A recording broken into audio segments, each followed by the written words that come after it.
Je viens de sortir de l'hémicycle.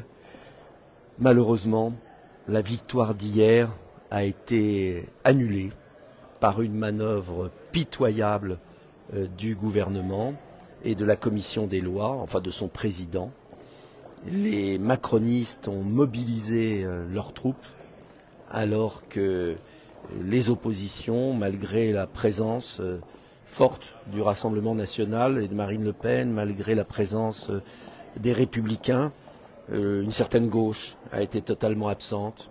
Les lyotes aussi, à mon avis, n'ont pas été nombreux. Et nous avons été battus alors que nous avions gagné hier. L'article 4, certes amendé, a été rétabli. C'est une tristesse folle. Cette disposition a été jugée liberticide par le Conseil d'État. Le Sénat l'a supprimée. L'Assemblée nationale, hier soir, par un vote de sincérité, l'a supprimée. Et le gouvernement, 5 minutes avant la fin du texte, a réintroduit l'article 4 pour, par un effet de surprise, le faire voter par des troupes chauffées à blanc. Maintenant, le combat n'est pas terminé. Moi, je me battrai jusqu'au bout. D'abord, il y a la commission mixte paritaire avec le Sénat.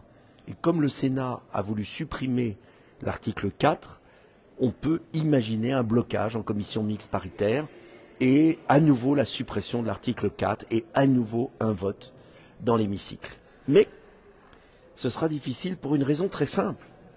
C'est que les socialistes se sont joints aux macronistes et aux centristes du MoDem et d'Horizon. Les socialistes sont devenus fous. Monsieur Delaporte m'a attaqué comme jamais. Il m'a même accusé de manger du sang des paupières de bébé, pour vous dire la folie de ces gens, qui veulent instituer une science d'État. Alors il ne restera que le Conseil constitutionnel. Mais le pire n'est pas là. Le pire, c'est que M. Véran, cette personne qui a fait tant de mal pendant la crise sanitaire, qui a dit tout et son contraire, qui a favorisé les injections qui, en fait,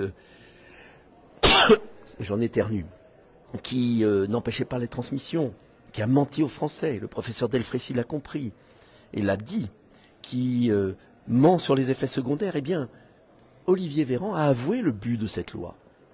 Cet article 4, c'est un article anti-Raoult.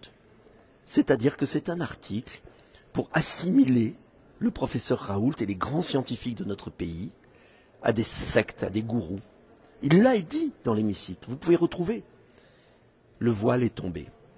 Olivier Véran a expliqué, a osé expliquer, lui qui a du sang sur les mains, pendant la gestion de la crise Covid, a osé expliquer que cette loi avait pour objet de supprimer et d'empêcher l'influence du professeur Raoult et des grands scientifiques qui ont lutté contre les mesures liberticides du gouvernement, contre les injections dangereuses, contre Big Pharma, contre la science gouvernementale. Alors, comme ils ont échoué, tout en faisant beaucoup de mal à des dizaines de millions d'individus, ils veulent maintenant prendre les devants et faire taire ceux qui pensent différemment.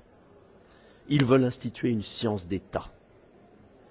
Ils veulent interdire la liberté d'expression, ils veulent interdire la liberté d'opinion, ils veulent interdire la liberté de prescription, ils veulent interdire la liberté de soins pour chaque individu.